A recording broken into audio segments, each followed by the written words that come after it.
Glória a Deus, aleluias. Estende suas mãos para cá. Vamos estar orando pelo nosso irmão Santana, para que Deus possa usar ele tremendamente essa noite. Que o Espírito Santo venha sobre este lugar, venha sobre a vida dele, venha sobre as nossas vidas, trazer aquilo que o Senhor já preparou para derramar sobre as nossas vidas. Nós vamos receber tudo aquilo que ele já tem preparado aos nossos corações, amém? Oh, querido Pai amado, Deus Altíssimo, Senhor do Senhor, Senhor dos Exércitos, nós queremos apresentar o Teu Filho, meu Pai amado, Pai, nessa noite. Que o Senhor venha, meu Pai amado, Pai querido, abrir o céu, Senhor, sobre este lugar, Senhor. Que o Senhor venha, meu Pai amado, Pai querido, usar a vida dele poderosamente, Senhor, para abençoar o Teu povo, Senhor, neste lugar, em nome de Jesus Cristo, Senhor. Que os Teus anjos, meu Pai amado, Pai querido, possam vir sobre essa igreja, meu Pai amado, Pai querido, abençoando todos aqueles, meu Pai amado, Pai querido, que precisa essa noite, Senhor. Que o Senhor venha, Senhor, usar a vida dele tremendamente. Assim nós abençoamos a vida dele em nome de Jesus, amém, amém. Boa noite, paz do Senhor a todos. Vocês estão bem, gente? Estão bem? Rapaz do céu, vocês estão bem, né? Eu estou bem, graças a Deus. Fico muito feliz de poder presenciar pessoas novas aqui, né, pastor? O rapaz que iniciou o culto com oração, a irmã que agora trouxe as ofertas aqui. Cara, potencial essas pessoas aqui. Deus tem levantado pessoas nesse meio, seja numa oração, seja numa palavra de oferta. E muito me alegra aqui ver o nosso irmão Jean, né? Irmão Jean está aqui. Dias atrás estava eu e esse rapaz aqui brincando aqui na rua, né? Ele estava meio chapado. Domingo aceitou Jesus, né? Deus faz muita coisa através de nós. Fico muito feliz por isso.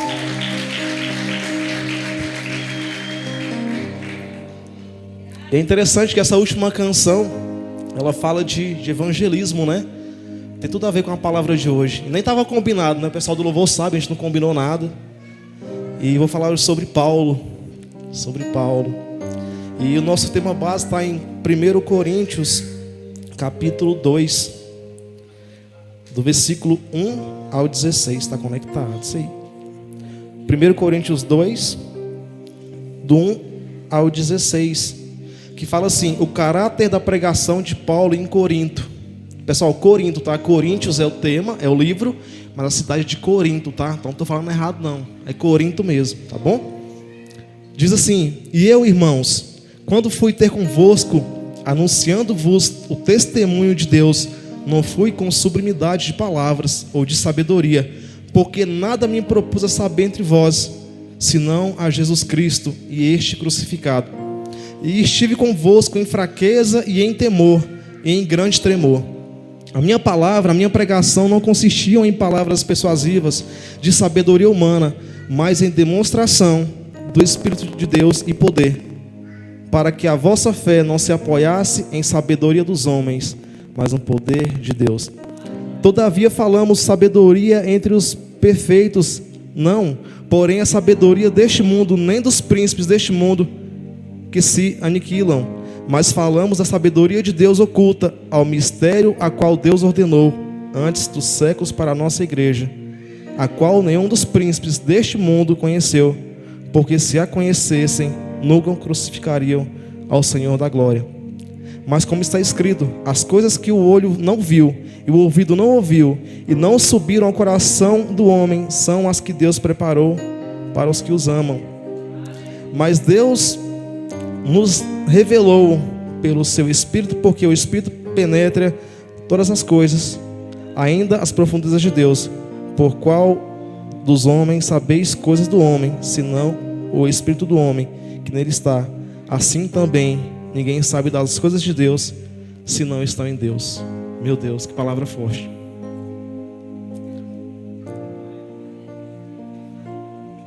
E para entender muito bem o capítulo 2, a gente precisa voltar um pouco no capítulo 1, que fala sobre essa cidade de Corinto, a igreja de Corinto, né? Para quem não conhece essa cidade, essa igreja era tinha uma cultura muito luxuosa, é uma cidade muito rica, né? Corinto era uma cidade muito rica, né? Então tinha essa condição de luxuosa, jogos. É uma cidade muito rica na economia, né? Por vários motivos. Pessoas que tinham uma inteligência muito grande, mentes brilhantes, pensadores, filósofos, pessoas que viviam da história daquele lugar, pessoas inteligentes. Era uma cidade com uma cultura e filosofia muito forte. cidade conhecida pelas práticas homoafetivas, igual Sodoma e Gomorra, né? Sempre tem esses lugares, né? Era uma cidade muito rica, tinha tudo para ser próspera, mas tinha uma visão deturbada da palavra de Deus. Havia um templo, inclusive, lá, que nesse templo havia mais de 1000 mulheres que se vendiam por práticas sexuais, homoafetivas, se vendiam os seus corpos. É uma cidade que, mesmo tendo ali tudo para ser um potencial, viviam um pecado absurdo naquele lugar. E é interessante que essa cidade de Corinto é uma cidade portuária. O que quer dizer isso? É uma cidade que vai e vem pessoas todos os dias, de todos os países, todas as nações. Naquela época não tinha avião, tá? Então era navio. Tinha navio que vinha aqui e voltava, enfim. E essa era a missão de Paulo naquele lugar. Paulo estava entrando num problema gigantesco. Não para conviver, mas para resolver aquele problema. Muitas das vezes eu e você entramos em problemas que não são nossos. Se a gente entra, vamos entrar para resolver os problemas dessas pessoas. E Paulo tinha isso em mente: eu preciso entrar para resolver esse problema. Eu não posso entrar para conviver com esse problema, eu preciso entrar para resolver. Foi para isso que Deus enviou Paulo àquele lugar. Aí você me pergunta: poxa, mas essa palavra aqui não é para mim, eu não sou pregador, eu não gosto de pregar para ninguém, de falar de Deus para ninguém, eu tenho vergonha. Cara, Deus não falou para você ir por todo mundo e tocar em bateria, ou ir por todo mundo e dançar para os povos. Ele fala: ir por todo mundo e pregar o evangelho. Então o evangelho não é uma condição. Você foi chamado para isso. Não é questão de eu tenho um chamado de evangelizar. Todos têm esse chamado. Todos nasceram com ele de ir e levar a palavra de Deus para mais pessoas. É interessante que a estratégia de Paulo, ela é incrível. O que é que Paulo pensa? Poxa, eu estou aqui em Corinto, cidade portuária.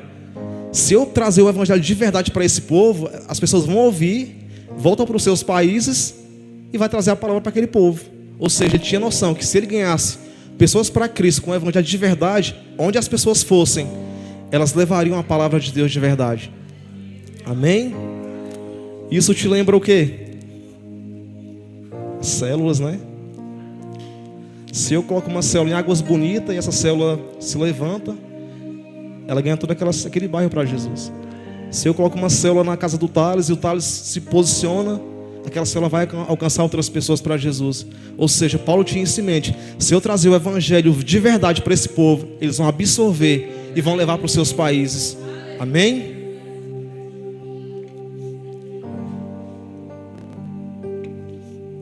É interessante que Paulo tinha essa estratégia em mente. Eu e você precisamos de estratégia.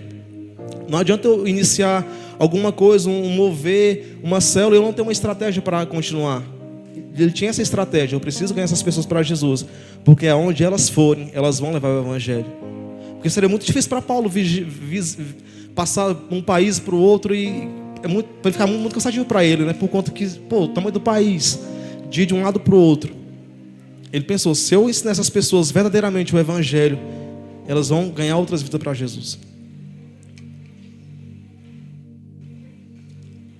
A célula é uma estratégia. Ter células em vários bairros é uma estratégia. Mas como toda história tem os seus problemas. E tinha sim os seus problemas em Corinto. Primeiro problema de Corinto, da igreja de Corinto: eles queriam viver um evangelho híbrido. O que é isso? Eles não aceitavam somente o evangelho. Eles queriam introduzir a cultura, a filosofia daquele país por meio da igreja. Ou seja, para eles só o evangelho de fato não servia. Tinha que envolver a inteligência humana, envolver o conhecimento intelectual das pessoas. Para eles não serviam só o evangelho de verdade, aquele evangelho que Paulo estava levando para eles. Para eles não serviam, eles queriam algo mais, queriam introduzir a cultura ao evangelho. Isso acontece muito nos dias de hoje. As pessoas têm o evangelho, têm a palavra de Deus, e elas começam a introduzir coisas que não é de Deus para a sua vida, para a igreja.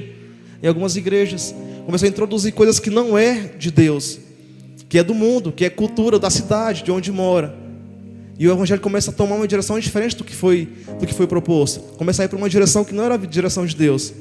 E Corinto tinha essa visão. Eles viam esse evangelho dividido.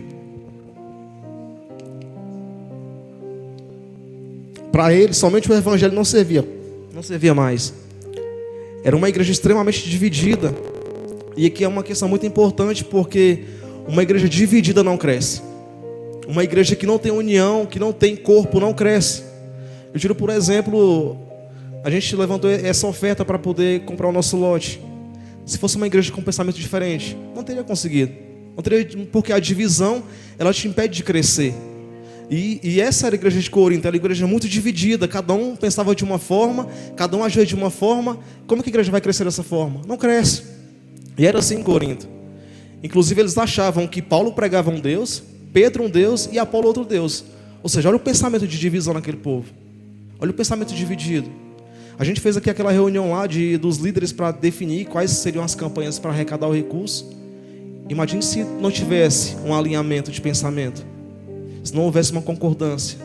Cada um, eu faço isso, faço aquilo, no final das contas não ia dar em nada. Por quê? Divisão não gera crescimento. Um casal que pensa diferente não vai crescer juntos. Uma igreja que pensa diferente não vai crescer juntos. A visão da igreja é uma. O pastor tem uma direção. Essa direção é colocada para a igreja precisa obedecer essa condição. Somos servos, somos obedientes. Está aqui para servir. Em alguns casos cabe você opinar, falar o que você acha, mas a visão da igreja é essa. Não pode dividir pensamento. Porque ao dividir pensamento você impede o crescimento. E não tem como Deus operar numa igreja dividida. Uma igreja que não pensa igual, que não tem uma direção, que não tem um foco.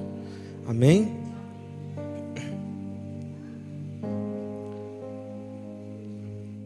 É preocupante que nos dias de hoje, somente o evangelho parece não ser mais suficiente para alguns. Para mim, muitas das vezes também. É como se a palavra não bastasse. É como se aquilo que Deus propôs para mim não fosse suficiente. É como se o que Ele prometeu para mim não é mais suficiente. Eu preciso buscar algumas coisas a mais com as minhas próprias vontades. E Paulo entendeu que para ele era suficiente o evangelho, era suficiente a palavra. Amém?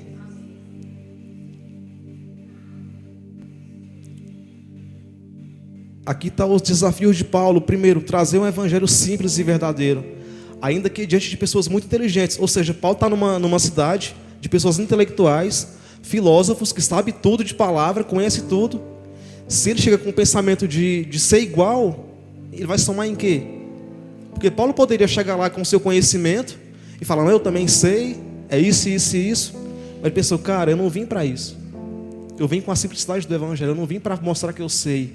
Eu vim para ensinar aquele que me ensinou, aquele que me orientou. Sim, Jesus.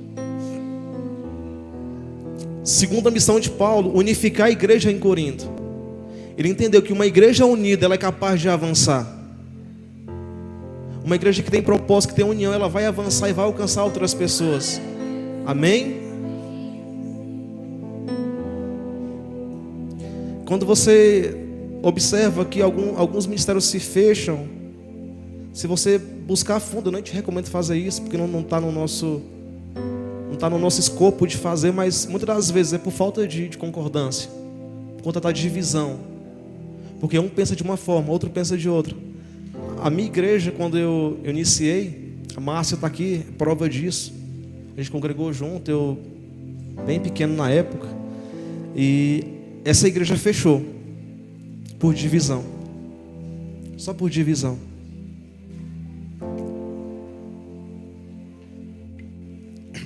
Uma igreja potencial de crescimento numa região que precisava de Cristo, por conta de pensamento diferente daquilo que o nosso pastor tinha, a igreja não se manteve de pé. Tenha direção, tenha alinhamento com o seu pastor, com o seu líder, porque é isso que vai te fazer crescer. Se você não concorda, dá a sua opinião, mas tenta entender que é um processo que existe um caminho a ser seguido, existe um trilho a ser seguido.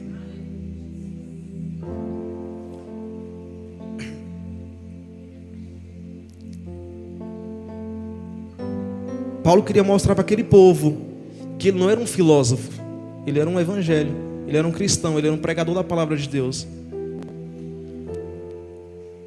Paulo entendeu o seu propósito em Corinto. Eu quero te perguntar hoje, você entende o seu propósito hoje de vida? Você entende para que você foi chamado? Você não foi chamado só para ser salvo. Ninguém foi chamado só para ser salvo. Foi para ser luz do mundo. Porque chamado de salvação está escrito isso. A gente precisa cumprir o nosso chamado e de pregar o evangelho. Ah, mas eu não sei pregar, eu não sei falar. Cara, uma mensagem, uma ligação, trocar uma ideia com alguém, ser exemplo para alguém. Talvez nem precisa pregar, só você ser quem você de fato é. As pessoas vão saber, querer saber quem é você, saber quem você segue. E por entender o seu caráter, vai querer seguir o mesmo Deus que você segue. Mas o mais interessante nesse capítulo está aqui no verso 1, que fala da humildade de Paulo. O que Paulo fala? E eu, irmãos, quando fui ter convosco, anunciando-vos testemunho de Deus, não fui com sublimidade de palavras ou de sabedoria. Ou seja, Paulo não quis mostrar que sabia alguma coisa, que era inteligente, que era o sábio. Ainda assim, mesmo sabendo de tudo, mesmo conhecendo a palavra, ele foi com humildade.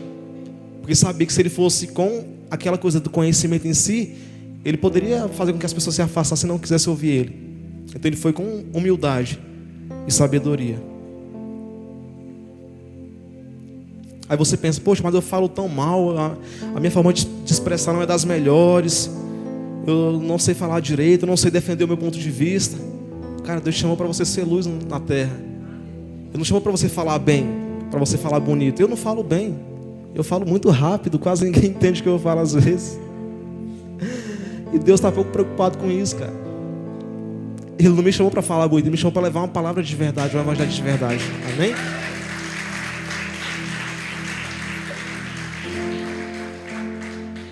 Do que adianta falar bonito e não ter presença de Deus?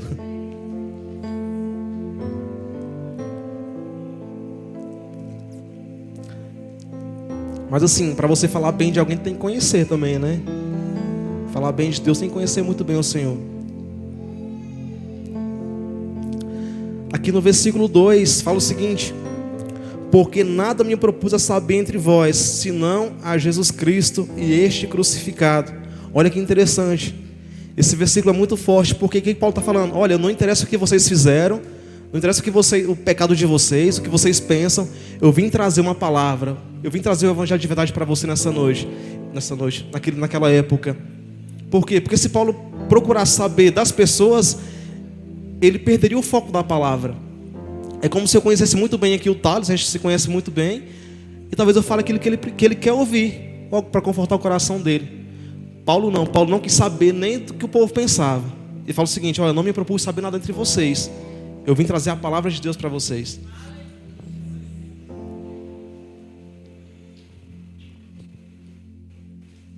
Paulo está dizendo, não interessa a forma que vocês viveram até aqui, eu trago algo novo para você, eu trago o evangelho verdadeiro. E assim, quem procura saber muito entre os homens, sabe pouco de Deus. Já reparou? Pessoas que perdem tempo sabendo a vida do outro, esquecem de saber um pouco mais de Deus. Então Paulo falou, eu não quero saber o que vocês fizeram, esqueça tudo que vocês fizeram, eu vim trazer de fato o evangelho verdadeiro para vocês.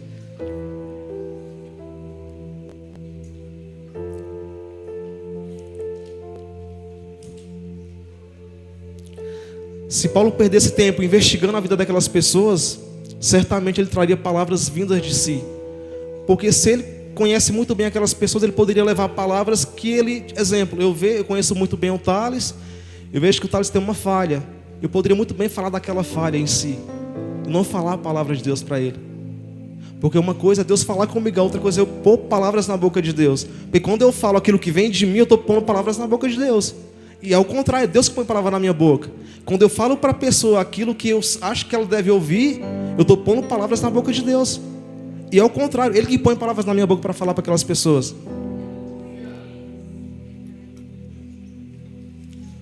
Paulo está dizendo nesse versículo: não coloque palavras na boca de Cristo, é Ele que coloca palavras em nossas bocas.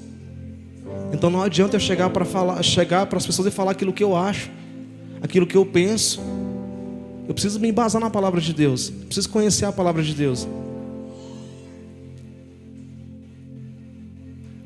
A palavra de Paulo não consistia em belas frases, mas em espírito e poder.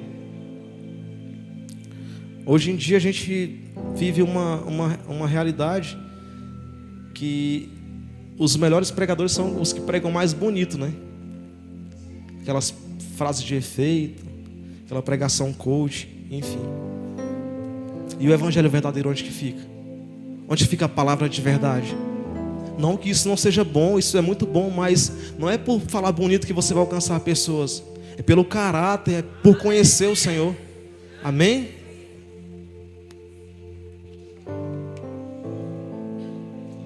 Aqui em cima dá uma sede na gente. Deus me livre.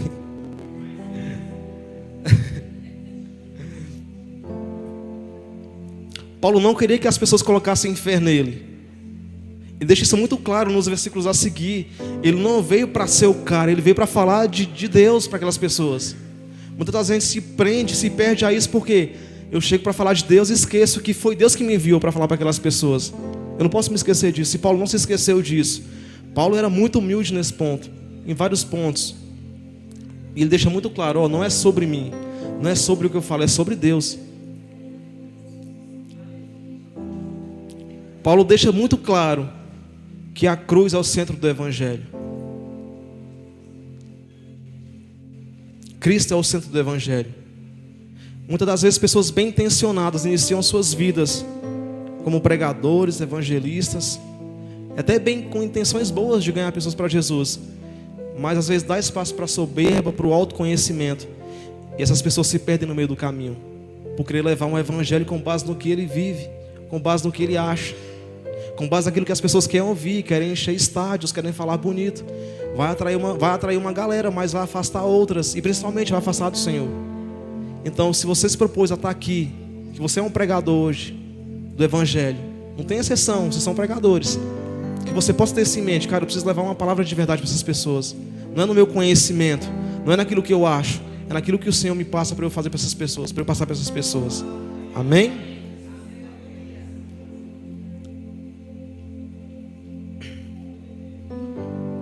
Tem até um exemplo de um pregador que era gordinho, e ele estava no altar, né? Aí atrás tinha uma cruz com Cristo na cruz, né? Aí quando ele subiu no altar, ninguém via essa cruz, porque era gordinho, ficava atrás, né? Ninguém via. Nada de indireta aqui, viu, pastor? Falei nada. E sempre que ele pregava, ninguém via essa cruz atrás. Aí certo dia foi um pregador magrinho, igual eu, né? Foi lá e pregou, e as pessoas viram a cruz atrás dele. Falaram assim, tem uma cruz ali atrás. Aí no dia que o pregador gordinho voltou, uma criança perguntou, mãe, por que toda vez que esse rapaz sobe para pregar, a cruz de Cristo some? Porque toda vez que essa pessoa sobe para falar de Deus, a cruz de Cristo não aparece para a igreja. Isso acontece muito. As pessoas cheiam de si, sobem no altar e escondem Jesus Cristo. Pessoas cheias de si sobem no altar, vai falar de Deus, em vez de falar, expor, elas escondem o Senhor Jesus Cristo. Seja magrinho no altar.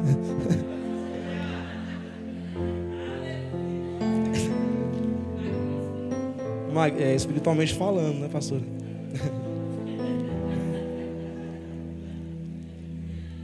Isso é muito verdade. As pessoas buscam conhecimentos, estudam bastante, mas esquecem que é de Deus que vem as palavras. Eu preparo muita coisa aqui para falar, e na hora Deus me dá outras coisas. Por quê? Porque é dele que vem a palavra. A gente prepara por princípio, por entender que precisa ter um escopo, ter uma palavra. Mas tem coisas que caem na hora. Particularmente hoje, a gente fica muito ansioso no dia que vai pregar, né? Acho que não é só eu, todo mundo fica. Eu estava muito ansioso no trabalho. Eu falei, cara, eu vou para casa. Fui em casa, peguei a Andressa e a Laura. A gente foi lá para Braslândia, lá para a beira do lago. Fui esparecer porque estava muito ansioso por conta de hoje. Isso é muito bom porque demonstra respeito pelo Senhor e pela palavra de Deus.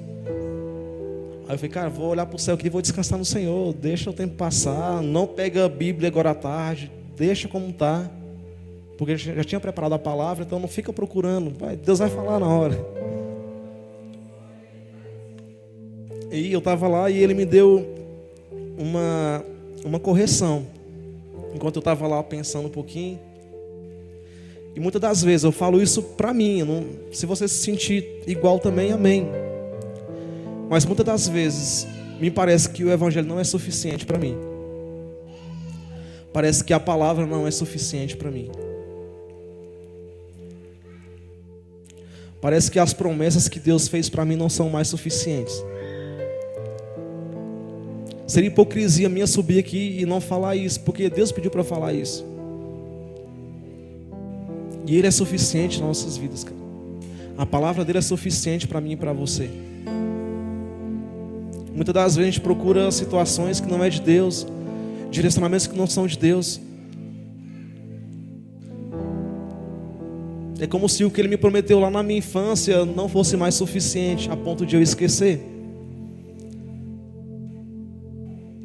Pessoas que Jesus prometeu algumas coisas e no decorrer do tempo elas se esqueceram. Ou seja, como se isso não fosse mais suficiente.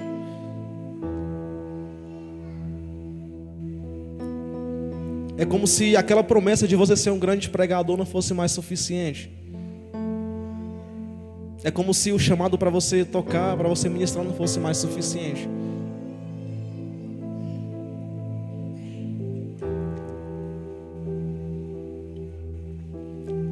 Muitas das vezes parece que só a graça de Deus não nos basta mais.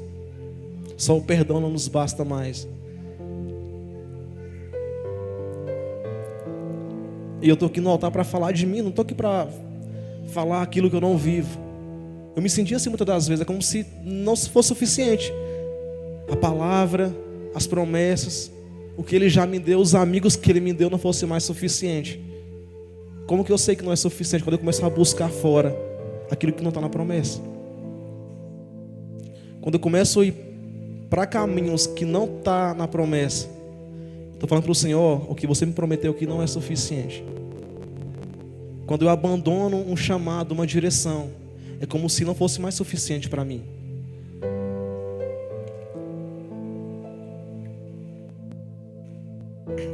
Eu queria que você fechasse seus olhos nessa noite. Pode ficar sentado.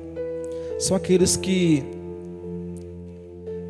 muitas das vezes se sentiam dessa forma, como se a palavra não fosse mais suficiente. Eu quero te dizer algo nessa noite. É suficiente, sim.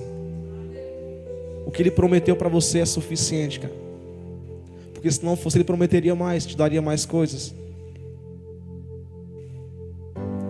Sim, Jesus. Nos faça, Pai, entender que é suficiente o que o Senhor tem prometido para nós, Senhor. Que a Tua palavra, Senhor, é suficiente. Que o Teu Evangelho é suficiente, Senhor. Que as Tuas promessas, Senhor, são suficientes na nossa vida, Senhor. A Tua graça nos basta, Senhor. Nos ensina isso essa noite, Pai. Que aquilo que o Senhor prometeu para mim é suficiente, Jesus. É o que eu preciso, Pai. É o que eu necessito, Senhor. Que eu não seja, Pai, como a igreja de Coríntios, que como se o Evangelho não fosse mais suficiente, Senhor. Aleluia, Jesus. Sim, Jesus. A proposta de Paulo para aquela nação era: viva o verdadeiro Evangelho. O Evangelho de verdade. Tenha Cristo como centro de tudo. Não aceite interferências de fora na sua vida. A palavra de Deus não é híbrida. Ela é uma palavra só. Ela é reta, ela é objetiva. E assim como na igreja de Corinto, onde havia interferências, eu queria que você fizesse uma reflexão hoje na sua vida. Você é a igreja de Deus. Você é templo do Senhor. Como que está a sua igreja hoje? Quais interferências de fora têm atrapalhado a sua vida com Deus? Quais interferências têm te atrapalhado de crescer como igreja? Eu não falo como templo, tá? Eu falo como igreja, que sou eu. As interferências que têm me atrapalhado de evoluir. As divisões no meu coração, no meu pensamento. Uma hora quero, uma hora não quero, uma hora eu faço, outra hora não faço. Tudo isso vem de fora. As interferências de fora nos atrapalham de crescer.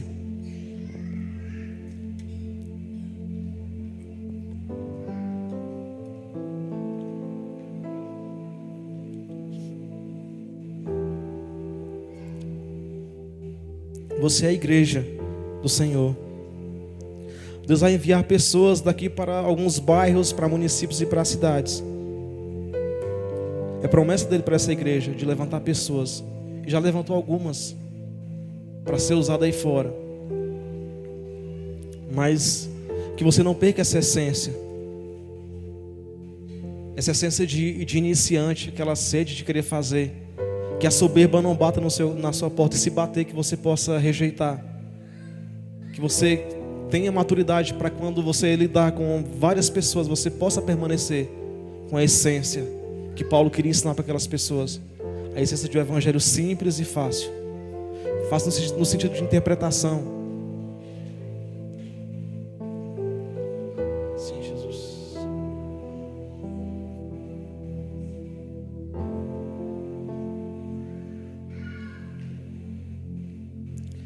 Paulo, ao falar para aquelas pessoas acerca de conhecimento, ele fala: olha, não é sobre o meu conhecimento, não é sobre as minhas palavras, é sobre Jesus que eu vim falar para vocês. Não é sobre aquilo que eu acho, é sobre aquilo que eu tenho certeza que Jesus tem para vocês. Amém?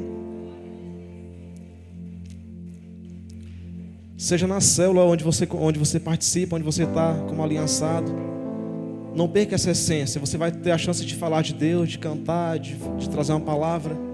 Que você permaneça com essa mesma essência do Evangelho. Um Evangelho humilde, simples, objetivo. Que você não perca isso em vocês. Amém? Que eu não perca essa essência que eu tenho de um Evangelho simples, fácil. Porque se eu perder isso um dia, de nada vai adiantar. De nada adianta eu pregar para uma multidão e Deus não falar com nenhuma delas. Porque Deus fala através de pessoas que buscam a Ele, e não são aquelas que só buscam somente conhecimento. Se coloca de pé nessa noite. Sim, Jesus.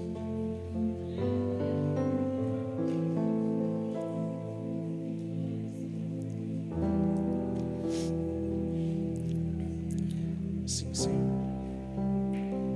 Oh, Jesus. Deus vai levantar pessoas nesse lugar. E antes de levantar, Ele quer fazer uma correção.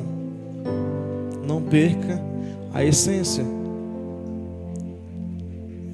Não perca a essência do Evangelho simples. Não perca a humildade, não perca o seu caráter. Não se venda por fama ou por achar que você é melhor que alguém. Paulo, ele permaneceu na simplicidade. Ele poderia muito bem mostrar que ele era inteligente, mas ele pouco se preocupou com isso. Não é sobre palavras, cara. Não é sobre falar bonito. É sobre aquilo que Deus tem a liberar sobre a sua vida para que você alcance essas pessoas.